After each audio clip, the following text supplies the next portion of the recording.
Fala pessoal, tudo bem? Hoje vamos fazer a primeira entrevista do nosso canal e não poderia ser com ninguém mais especial para nós do que a doutora Mônica do Amaral. Eu conheço a doutora Mônica do Amaral há mais ou menos uns 25 anos, né doutora? A doutora para mim é uma referência em sinofilia, uma referência na medicina veterinária e para mim é um prazer enorme ter a doutora como a primeira entrevistada aqui do nosso canal. O assunto que nós abordamos foi a brucelose canina. A brucelose canina é uma doença sorrateira que pode causar muitos danos para um plantel todo. Eu mesmo já fui vítima dessa doença, né, doutora? Em 2003 eu tive um caso, comprei uma cachorra, essa cachorra veio com a brucelose, abortou e por coincidência ou não foi a doutora Mônica que fez o diagnóstico na época. E, bom, enfim, fui estagiário da doutora Mônica, então tenho um contato, hoje ela é a minha consultora ainda até hoje, então tenho um prazer enorme de estar entrevistando a doutora. Vou passar para ela aqui a palavra, para ela passar o currículo dela e se apresentar para vocês. Bom, primeiro queria agradecer as palavras, na verdade é um prazer, estou me sentindo honrada de estar estreando esse canal, que com certeza vai ser de muito sucesso. Em relação à minha pessoa, como o Rogério já falou, eu sou médica veterinária já há muito tempo, completei 25 anos de formada esse ano. Trabalho com reprodução já há pelo menos 20 anos, Tenho mestrado na área e desde lá crio cães também. Para quem não me conhece, também sou criadora. Também sou juíza de todas as raças pela CBKC, E por trabalhar com reprodução e com criadores, eu convivo com a brucelose há muitas décadas, E realmente é uma doença que nunca desapareceu, ela sempre existiu. Ela está no meio da criação, não só da criação, está no meio de cães de maneira geral, mas ela muitas vezes é subestimada, Então, como o nosso colega falou, ela pode causar efeitos devastadores em canis de criação, É considerada a primeira causa infecciosa de infertilidade em cães, E é uma doença causada por uma bactéria que parasita o interior das células, E ela tem uma predisposição pelas células dos órgãos reprodutivos. Por isso que ela causa infertilidade, tanto no macho quanto na fêmea. E é um fator muito perigoso dessa bactéria, justamente esse dela ficar dentro das células. Então a gente não consegue eliminar essa doença do animal, Existe um tratamento de controle, mas você não consegue eliminar essa bactéria. Então é uma doença que tem que ter muita atenção, muito cuidado e preocupação. E doutora, e uma outra pergunta que eu faria seria as formas de transmissão da brucelose canina, se a doutora puder passar para os telespectadores aí do canal. Perfeito. Então, a brucelose também é importante a gente salientar que é uma zoonose, ou seja, é uma doença que ela pode ser transmitida para o ser humano. Ela é causada pela Brucella canis, a brucelose canina. Então não tem nada a ver com a brucelose provocada pelo bovino, que é mais comum, pelo suíno. Então nós estamos falando aqui da Brucella canis, Então a transmissão é mais comum entre cães, mas existe a possibilidade de ser transmitida para o ser humano. Não é tão fácil quanto as outras bruceloses, mas existe. Então é considerado uma zoonose. A transmissão se dá através de qualquer secreção corporal do animal, Então, do sêmen, secreção vaginal, mas também da urina, de fezes, secreção oral, secreção nasal, o leite, a cadela transmite através do leite, Então, o problema é que às vezes as pessoas pensam em brucelose e só pensam no contágio, na transmissão através do cruzamento, mas não. Como ela pode ser transmitida por qualquer secreção, um canil muito concentrado, é muito fácil a contaminação, porque o animal um cheira o outro, tem urina, tem questão de fezes. O animal ele contrai através de qualquer membrana mucosa. Pode ser pela mucosa oral, através da ingestão, mucosa nasal, através da inalação do material contaminado, né? Além do contágio venéreo através do cruzamento. E quais são os tipos de diagnóstico, doutora, mais comum assim, para a doença? Sim, nós temos os testes rápidos, tá? Que são feitos na hora. Esses testes, infelizmente, eles não são 100% confiáveis. Inclusive, os falsos positivos são muito comuns. Até 60% de falsos positivos. Então, frente a um teste rápido que dê positivo, a pessoa não pode se desesperar.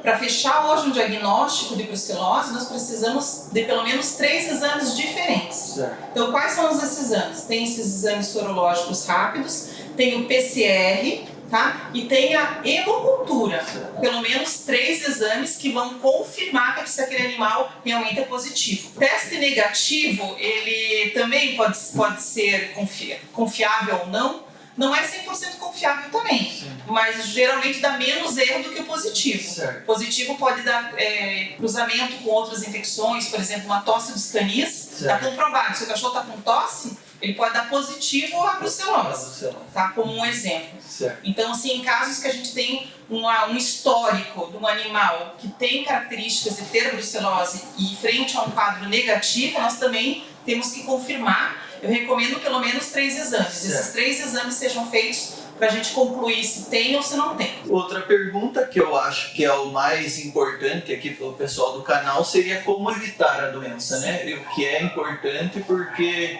como eu já falei, eu era leigo na época, isso tem 2003, muito tempo, já 17 anos, e para mim eu tinha justamente esse conceito, que brucelose dava em tudo menos em cachorro, dava em vaca, dava em porco, dava menos em cachorro. Então, assim, qual é a orientação que a doutora dá para que os criadores que estiver assistindo e também os particulares, quem tem pet também pode ter risco, claro, né, de ter a brucelose. Qual seria a melhor forma de evitar essa doença no plantel, doutor? Excelente pergunta. Sabe que a brucelose ela chegou no Brasil com os cães importados. Nós importamos a brucelose, tá? Então, nós podemos trazê-la para dentro de casa, geralmente quando a gente faz a aquisição de algum animal de fora. Então, sempre que você adquire um animal de fora, você tem que exigir que tenha um laudo de pelo menos 2 laudos. Certo. Com um intervalo de 30 dias, porque ela pode não se mostrar ainda, ela pode não estar no sangue em 30 dias, certo. Então é um período que a gente recomenda, 2 testes com 30 dias antes de adquirir um cão adulto, né, certo, ou importado, ou comprado aqui mesmo no Brasil. O plantel deve ser testado pelo menos anualmente as fêmeas, todo ano, certo, e o reprodutor, macho, os padreadores, pelo menos 2 vezes ao ano. Certo. Dependendo do caso, se for um animal que acasala com muitas fêmeas de fora, a cada 3 meses. Certo. E sempre exigir esse exame da fêmea que vem acasalar ou optar pela inseminação artificial. Certo. Porque muitas vezes não dá tempo, né? A pessoa não sabe, tem essa questão dos 30 dias. Sim. Então, o que eu faço com os meus cães, que eu crio também? A pessoa me procura para acasalamento, quando eu aceito o acasalamento, sim, só a inseminação, porque eu estou protegendo o meu cachorro, tá? Que eu não posso garantir. Existe chance, você comentou do particular, dele adquirir um filhote com brucelose? Existe, tá?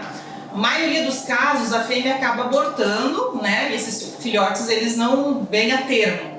Mas acontece de fêmeas que abortam uma vez, depois acabam criando uma pouca imunidade, tem uma cria normal, certo, mas transmite para esses filhotes e esses filhotes são portadores. Certo. Tá? E temos uma outra situação que talvez seja a mais grave de todas, é que não é feito controle nenhum em cães de rua, tá? Ou cães de abrigo. Como ela é facilmente transmissível, os últimos casos que eu peguei aqui na clínica eram de cães de rua. Certo. Né, cadelas que acasalaram com cães de rua e tiveram um processo de aborto. Certo. Né? Então, assim, é muito cuidado, porque a orientação que a gente passa é exigir os exames, certo, tá? Se você puder optar pela inseminação artificial, no caso, se você é proprietário do reprodutor, é o ideal, né? E no caso de adquirir animais que não deu tempo de fazer esse exame, deixá-lo em quarentena, certo, até esperar esses 2 exames negativos com intervalos de 30 dias, para juntar junto ao restante do plantel. Vale lembrar também, pessoal, que a inseminação artificial, ela só protege o macho, no caso da brucelose, né, doutora? O porquê que protege o macho? Porque no caso da brucelose, o sêmen vai estar contaminado com a Brucella canis. Então se esse macho tiver brucelose e você inseminar em uma cadela sadia, é muito difícil ela não adquirir a brucelose. Sim, né, doutora? Exatamente. O sêmen tem grande concentração. Como eu falei que a bactéria gosta dos órgãos reprodutivos, sim. Então o sêmen é um material muito contaminado. Inclusive o sêmen resfriado e o congelado, a brucelose, ela sobrevive.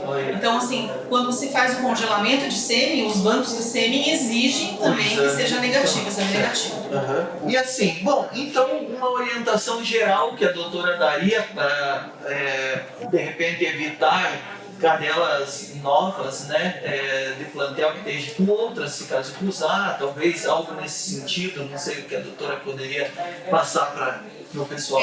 Eu acho que assim, além desses cuidados, de você fazer esse isolamento, ter uma área de quarentena no criatório, né, para não receber fêmeas que venham de fora ou animais que são adquiridos, é importante a gente falar também em relação a quem tem caso positivo, né? Antigamente, acho que você passou por isso, era fortemente indicada a eutanásia, tá? Porque a gente não conhecia tanta doença e era uma zoonose e também a saúde pública ficava em cima. Hoje, as coisas mudaram um pouco, até por causa dessa pressão de bem-estar, né? Tanto a leishmaniose, que é um outro caso seríssimo, né? Antes só se fazia eutanásia em massa, era muito triste. Hoje já se fala no tratamento. Nós podemos fazer tratamento para brucelose? Sim. O tratamento, como eu disse, você não vai eliminar a bactéria do organismo do animal, tá? Mas você pode mantê-la adormecida através de um tratamento longo com antibióticos, através da castração, que você diminui a transmissão quando você castra esse animal. E esse animal tem que ser retirado do convívio com o plantel. Então tem que ser um cão que tem que ser criado isolado, de preferência que não tenha contato também com idosos, com crianças ou com pessoas que tenham algum problema de imunidade. Mas eles não necessariamente hoje é a sentença de morte a brucelose, tá? E esses cães, aí no caso, eles teriam que ser testados pelo menos a cada 6 meses. Deu positivo, repete o tratamento. Tá? O tratamento é um tratamento para manter o animal negativo. A partir da hora que ele está negativado, ele não vai transmitir. Então hoje a gente tem essa saída de manter animais vivos, tá? Claro que infelizmente não sou eu, não é o veterinário que decide, muitas vezes o proprietário, às vezes tem canis que têm todos os cachorros afetados, que às vezes a melhor forma é a eutanásia. Mas hoje em dia a gente tem essa saída também, né? Pensando em termos de bem-estar animal, né? Eu acredito que muitos ficaram curiosos com relação ao meu caso que eu tive. Em 2003, como eu relatei, eu comprei uma cadela de fora, não era de praxe do meu canil, ou até eu não era veterinário na época, e eu trouxe essa cadela abortou. Por eu deixar os meus cães normalmente sempre tendo contato um com o outro e tal, enfim, até eu consegui diagnosticar, conversando com a doutora Mônica, porque muitas vezes também há muitos casos de aborto por erliquiose, esse tipo de coisa, né? Exatamente.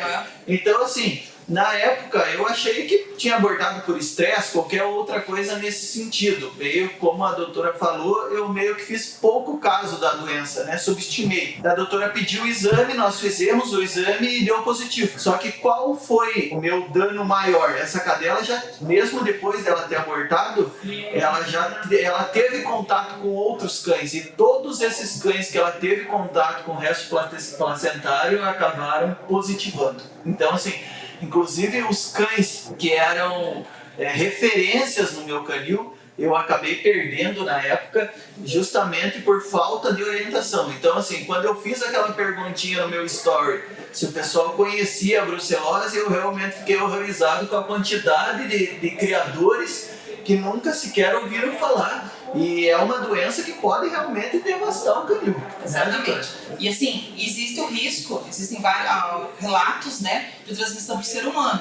Então, até voltando a falar da prevenção, o criador tem que ter cuidado, usar luva, principalmente em casos de um caso de aborto, não vai mexer naquele feto abortado, placenta, que é onde tem maior concentração de brucelose, nos testes placentários de aborto. Sim. E cuidar, né? Assim, quais são os sintomas do ser humano? O ser humano pode ter sintomas leves como uma gripe, mas pode ter sintomas sérios, como ficar infértil, pode ter problema de orquite, né? E até a gente não falou muito dos sinais clínicos do animal, então é importante falar que a brucelose ela não causa só esse problema de infertilidade, ela causa no cão, ela pode causar problema de coluna, problemas oftálmicos, problemas dermatológicos, sabe? E pode não provocar nenhum sintoma. E daí que é a coisa mais perigosa dessa doença, né? Então, muitos animais, eles são assintomáticos, porém eles podem transmitir. Exatamente. Né? Gostaria de agradecer a doutora Mônica, sei que o tempo dela é precioso, mas eu fazia questão de ter essa primeira entrevista com ela